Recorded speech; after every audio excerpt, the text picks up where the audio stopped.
جس طرح خدا کے پیروکار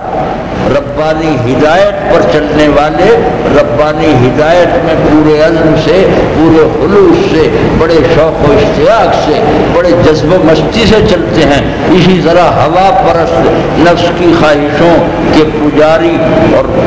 نفس کی خواہشوں کو اپنا خدا ماننے والے ان سے بھی بڑھ کر چلتے نظر آتے ہیں، بڑے جوش و اخلاص سے، بڑی سنجیدگی سے، بڑے علمی دلائل کے ساتھ، بہت منطقی استدلال کے ساتھ۔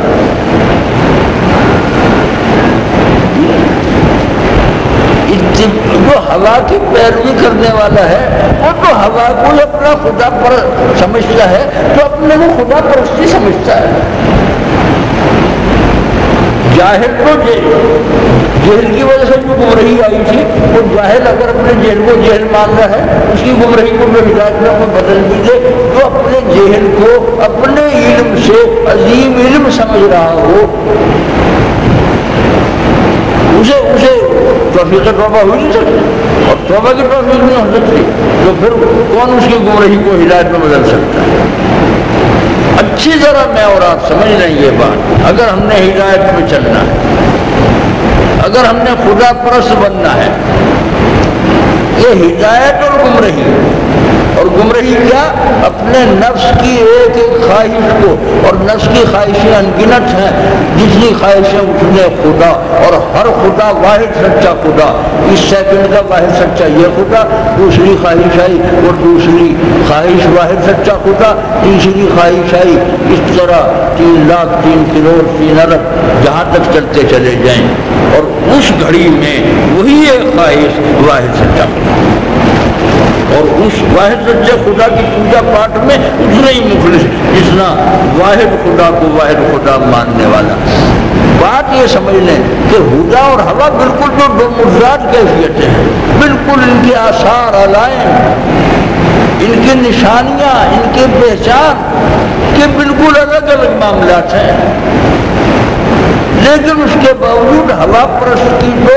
علم و عقل بے تحاشا اس کے پاس، لیکن علم و عقل کی آنکھ پہ پٹی بن چکی ہے، رنگین چشمے ہیں جی۔ چنانچہ ہوا پرست کے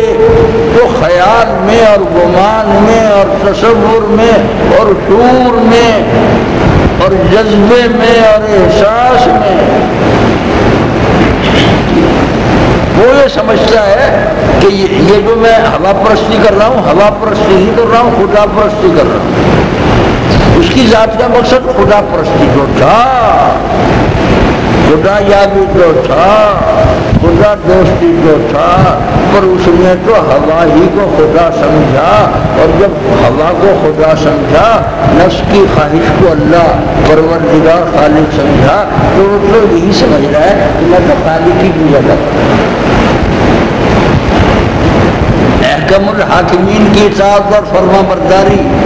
اب کیسے کرے گا؟ وہ تو نفس کی ایک ایک خواہش کو خدا سمجھ کر اس خواہش کی پوجا پاٹ میں اسے خدا پرستی کا ذائقہ آ رہا ہے،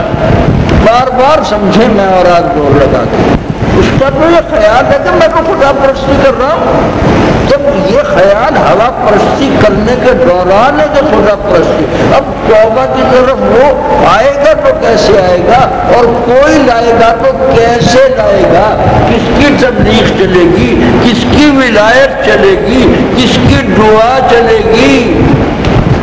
کہ اللہ نے اسے ہدایت سے محروم رکھنے کا فیصلہ کر لیا ہے، فیصلہ کرنے کی وجہ اور سبب اور بنیاد بھی تو اس نے فیصلہ کیا، اسی نے یہ بھی تو بتایا ہے کہ فیصلہ تو میرا ہی چلے گا، میرا یہ فیصلہ نہ ہو کہ یہ گمراہ ہو تو گمراہ نہیں ہوگا، لیکن اس نے گمراہی کو نفس کی خواہشوں کی پوجا پاٹ کی وجہ سے علم اور ہدایت سمجھ رکھا ہے، تو میرا قانون پھر یہی ہے کہ ایسے کو میں ہدایت سے محروم رکھوں۔ ہدایت سے محروم جس بات پر رکھنا تھا وہ میں نے پہلے واضح کر دیا تھا، وہ بات اختیار کر لی ہے، تو اب میں ہدایت سے محروم نہ رکھوں، میں مجبور تو نہیں ہوں۔ لیکن میرا قانون ہے، میرے قانون کو یہ تو نہیں مان رہے ہیں، میں اپنے قانون کو مانوں کہ نہیں مانوں؟ میں اپنے قانون کو چلاؤں کہ نہیں چلاؤں؟ جی جیسے خدا کا عاشق اور خدا کا پیروکار جب ذوق ہدایت اس میں رچ گیا، شعور خدا بندی اس کی رگ و پے میں جاری ہو گیا، معرفت الہیہ، محبت ربانیہ اس کے شعور میں، احساس میں زندہ، اب اس سے کفر کی کیا توقع ہے؟ اب ہوا پرس کا معاملہ بھی یہی ہے، سر کے ہوا میں سے پھر کیا توقع ہے؟ یہ کبھی ایمان سے کور کی طرف آ جائے، کیا توقع ہے؟ امکانات کی بات اور ہے، مرتے جب تک بڑے سے بڑا مومن ولی کافر ہو جائے، بڑے سے بڑا کافر مومن ولی ہو جائے، لیکن گمراہی کے بھی کچھ اسباب متعین ہیں، ہدایت کے بھی کچھ اسباب متعین ہیں۔ جی جب اس نے ہوا پرستی خدا پرستوں کی خدا پرستی کی طرح بڑے اخلاص سے کی، اب ہوا پرستی نہیں چھوڑے گا، نتیجہ کیا ہوگا؟ توبہ سے محرومی، نتیجہ ہوگا توبہ سے محرومی۔ توفیق توبہ بھی کسی قانون کو اختیار کرنے والوں کو ملا کرتی ہے جو قانون کے برعکس لا قانونیت کو عین قانون قرار دے چکے ہیں، انہیں توبہ کی توفیق کہاں سے ملے گی؟ توبہ کی توفیق ملنے کا بھی قانون ہے۔ اللہ کے معاملات کو کہ ہدایت گمراہی ان کے ہاتھ میں ہے، اس کا ترجمہ لا قانونیت سمجھ لیا ہے۔ دین اسلام قرآن حدیث کیا ہے؟ قانون ربانی ہے۔ نفس کی خواہشوں کی پیروی کرنے کے بعد گمراہی اختیار کرنا اور گمراہی کو ہدایت سمجھنا، اور چنانچہ اس گمراہی کی ہر بات کو عین شریعت سمجھنا، عین دین سمجھنا، عین اسلام سمجھنا، نفس کی اتباع ہوا کو عین خدا پرستی سمجھنا، یہ گمراہی جو پھر لازمی منطقی نتیجہ ہے نفس کی خواہشوں کی پیروی کرنے کا۔